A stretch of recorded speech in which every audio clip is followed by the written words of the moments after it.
Hey everybody, welcome back to the Multi-usiverse podcast. My name is Garr Punnett, Chief Sustainability Officer here at Rheaply. We've started to shorten these interviews a little bit, so they're nice and punchy and super informative, and we were joined by Patty Lloyd, Director of Sustainability for Leopardo. We got to have a great conversation around all of the work that Leopardo is doing as a general contractor here in Illinois and in the Chicagoland area, as well as what does joining this movement of focused around reuse of building resources means toward actually sourcing materials. What does that mean for the accounting and reuse of these materials? And how can you actually start participating at whatever organization you're at or the community that you're in around sourcing more of these materials and giving, donating, again, collecting and aggregating these types of materials. Thank you so much for listening. Join me on the next one. And if you have any questions, please reach out to us at podcast@rheaply.com. Patty, so great to see you. Thank you so much for joining the podcast. Could you share a little bit more about yourself and Leopardo? Yeah, thanks for having me today. So I'm Patty Lloyd. I'm the Director of Sustainability at Leopardo Companies. We're a general contractor that is headquartered in Hoffman Estates. We're working all over the country. The work I do for Leopardo is strategize corporate strategy around sustainable policies. I run our ESG program, which we just started doing the last couple years. And then I work on sustainable projects. So if there's any project with a sustainability component at Leopardo, I work on that. And then thirdly, they've just supported me a lot with having a lot of extracurricular involvement with other organizations and things like that. So I have a lot of roles outside of my company in the industry that are also pushing forward the sustainable built environment and then sustainable construction. Okay, so very typical of anybody in sustainability. There's always more work to be doing. What's the biggest involvement, and why is it so important for GCs to be involved with sustainability? And why is sort of this of interest to Leopardo in a way as a community stakeholder? There's a lot of responsibility involved with building buildings. So many of the resources that we use to create a building come from the earth. They have heavy emissions, stories behind them from mining, extraction, harvest, transportation, and then the construction process itself. There's a lot of data out there about how much the construction process contributes to the global emissions total, in addition to just what the built environment does.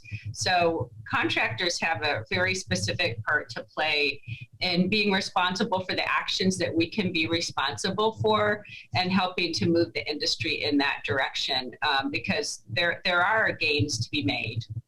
I think that's so clear too in terms of what you all have done locally now. In being again an advocate for coming together with other partners in the industry and really pushing change either on the Illinois level or even on the national front of advocating for change around either sustainable practices or focus on reuse. Can you speak to some of that work that you all have pushed forward either with Mayor Lightfoot or the Biden administration, where you've advocated for change when it comes to sustainable management of materials or even in the construction space? Yeah, it's been really exciting. So Leopardo was part of the Building Green Network that did the Biden Build Back Better letter. Oh, that's a lot of B's. I think they've gotten that before, yes. Yeah, there was a lot of stakeholders involved with that, and it was a really exciting thing. And that was a very comprehensive letter that really covered many parts of the built environment and the future of it. I was able to sit on the decarbonization task force for Mayor Lightfoot. That was for the city of Chicago, and it's specific to buildings. And so that hasn't been yet released, but there were a lot of topics of conversation and development of that, including reuse of materials, net zero buildings, equity, all those things. And then I've been working for 4 years with the U.S. Green Building Council on a lead technical advisory committee, and that's specific to the materials and resources category, which is what I work in when I do a job. We're working on the MR credits. And one of the important credits there that I think relates directly to the work you all do is the resource reuse, which is part of the sourcing of raw materials credits.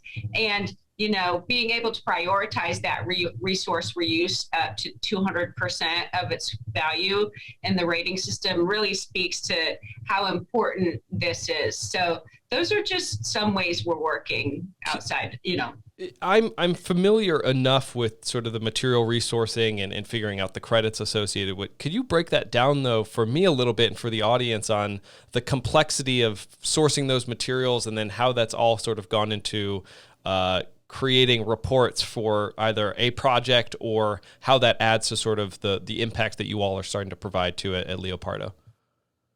Yeah, this has been a really fun area that I personally feel really connected to. So the sourcing of raw material credits is a really complex Excel spreadsheet. Love it. And it's based on dollar value. Your dollar value of your denominator is your total materials cost on the project, and then your percentage of sustainable materials is based on the dollar value of that. So let's just say I have $50,000 of reused material on the project. That would count as $100,000 in that calculator. So it would count as twice its worth.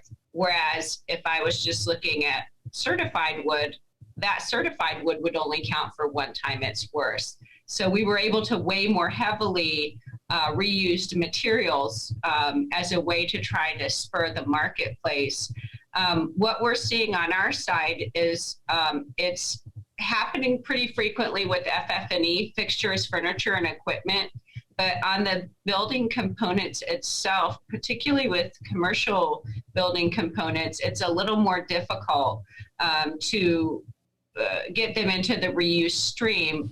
And more importantly, the infrastructure that's not there that I think Rheaply is helping with is having the materials available for the architects to specify, and then them still being available for the contractor to purchase to install in the project, because you've got a pretty big time gap there from conception to completion. And so that's the infrastructure that I know cities like San Francisco are working on creating, and that I'm hopeful to see start happening in our area. We are too.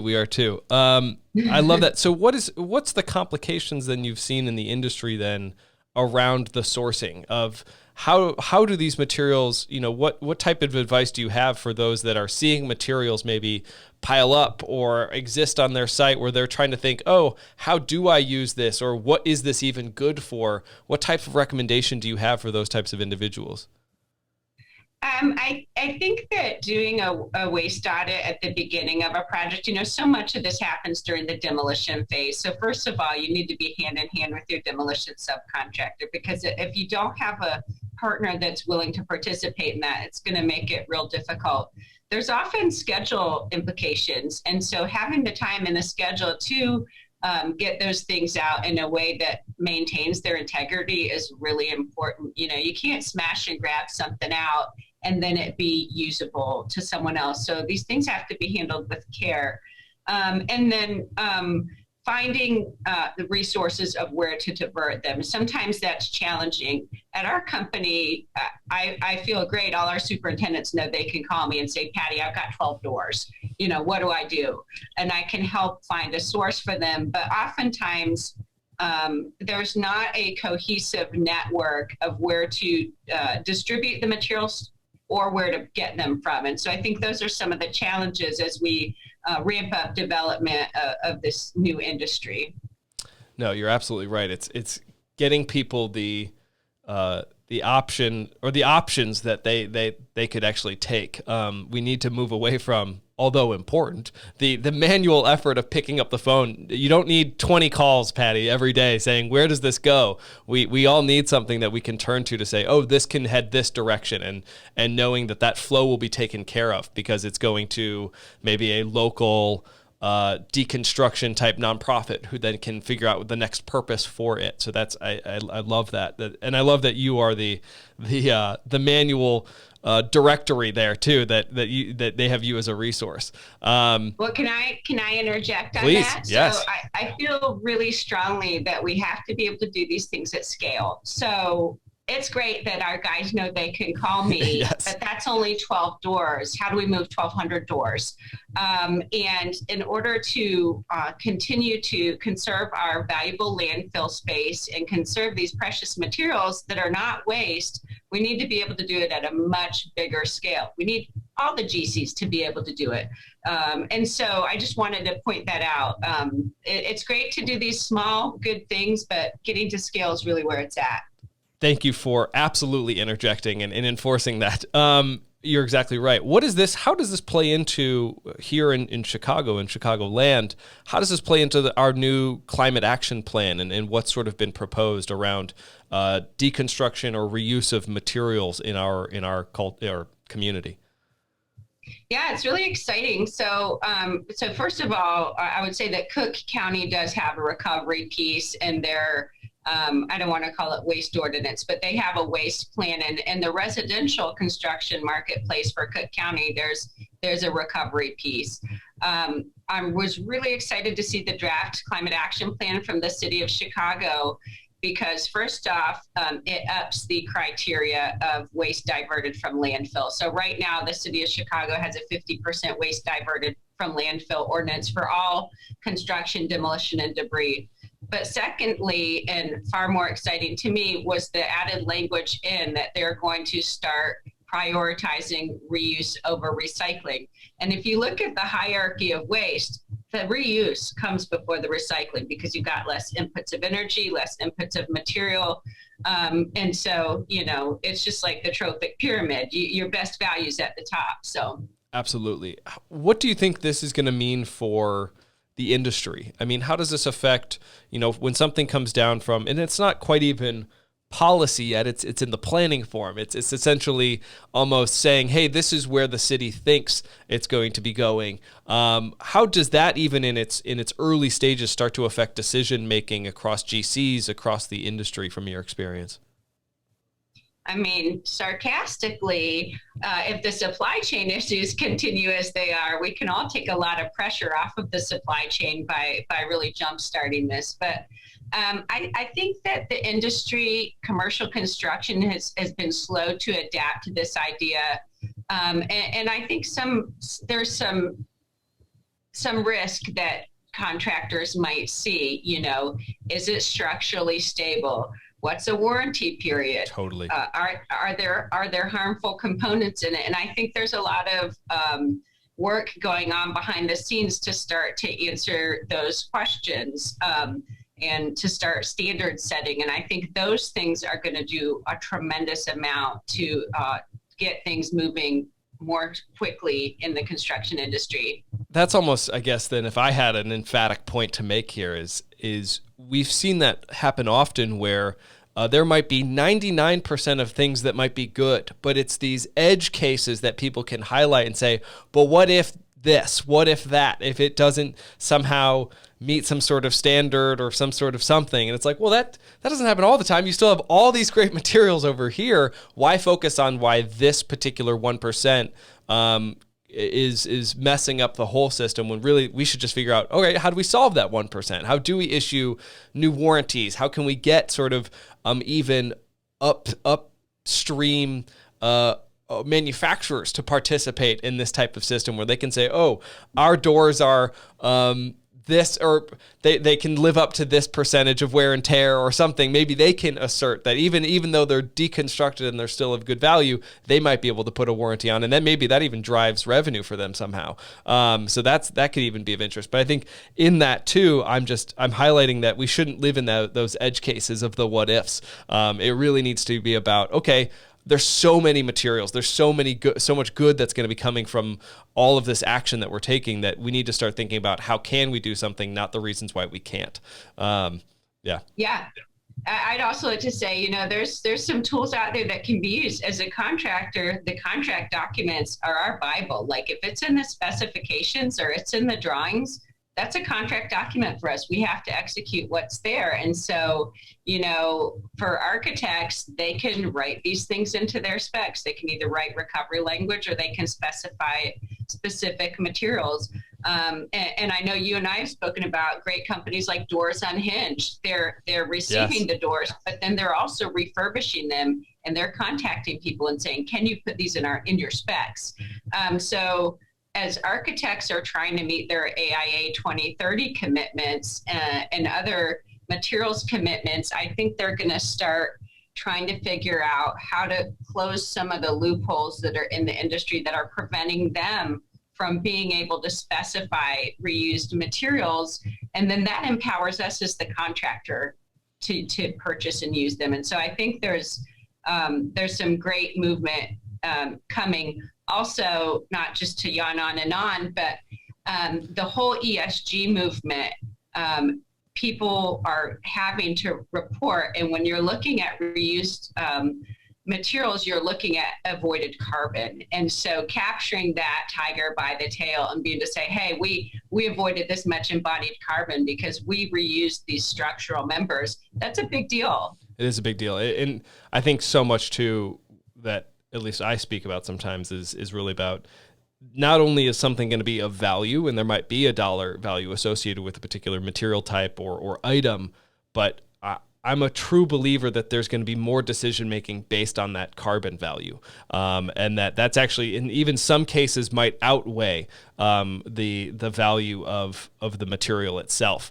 Where it's like no, we know that we'll pay 5 cents extra per whatever type of unit or unit metric, but it's still worth it, and it's still actually because of the type of return that we might get on either the certification of a building or the cost associated with hopefully someday with carbon itself. So that could be Absolutely. huge. Yeah. Tell us a little bit more about sort of what's next for you and what you're working on and what Leopardo is sort of thinking about for the future of sustainability in from a GC perspective. What sort of has your attention? Yeah, so for me personally, I am finishing my last year of grad school, and I'm Excellent. taking my capstone prep this summer, and in the fall, I'll be doing my capstone project, which is all about reused materials specific to my industry. So I'm hoping to do some real research and take some real action to help move it forward in my company, in my region, and in my industry. So I'm really excited about that. If you can work on things you're jazzed about, your chances of success are usually quite a bit higher. Secondarily, Leopardo will be starting our formalized ESG program in 2023. We've been developing it for about a year. And, as a privately held company, we don't have to do it at the way that a publicly held company does. And so that really gave us the opportunity to curate it to our own needs. And I have 4 environmental goals. And one of the strategies is particular to both recovering and then reusing materials. So I'm really excited to have that be something that's blessed by senior management and by our executives so that it'll go forward.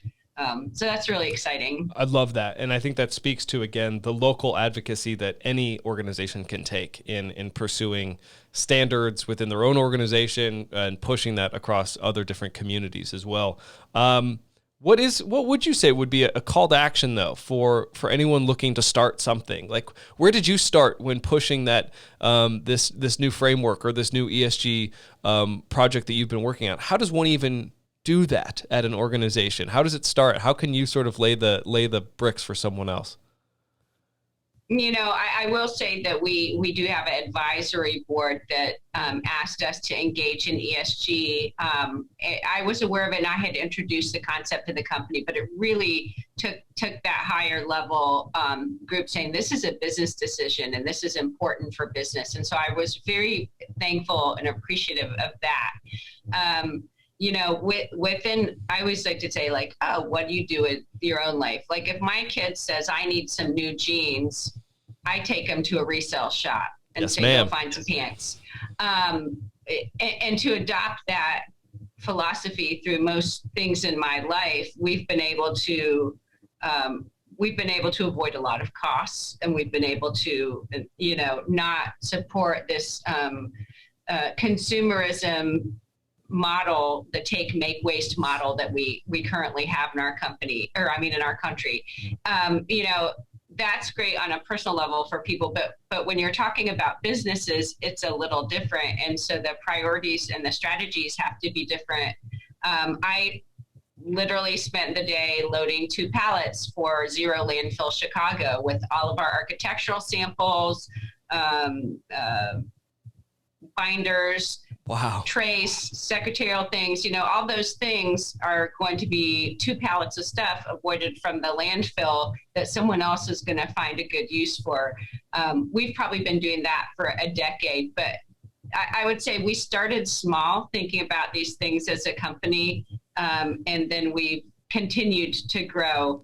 And definitely having a squeaky wheel on board helps, right? Yes, exactly. That is, may we always be the squeaky wheel of saying, hey, all that we're doing is great, but we could do this new thing. Yes. Yes. Well, I love that because, again, it speaks to the purpose of why we're talking right now, which is once you start to see change and see things that go into reuse and speak towards decreasing your own impact personally, you can't unsee it. And it starts to infiltrate how you think of everything else around you and how you can create more efficiencies, decrease cost, and then also scale positive impact. So I love that, and I love the way that you think on that one. Thank you so much for joining us today. This was so impactful and so meaningful, I think, in terms of really educating our listeners into, A, how can you start something? How can you start to think about what this means internal to your company, even if you're a GC or not? Any other parting wisdom that you might have for anyone listening? Yeah, I don't think that, I think that people need to feel empowered to take the first step. You don't need to wait for a senior level person to say that you need to do this stuff. You don't always have to have an imperative from up above to start moving forward. Often the person that is leading these things at firms is not someone with an official sustainability title. And I've definitely seen that in some of the networks I have. And so really just starting to create your network of people that find this important is the first way to go. But I'm really, really excited about the momentum that's happening right now. And I think it's going to be really positive. I think you're exactly right. And it all could start with somebody writing a simple memo that says, hey, this might be important.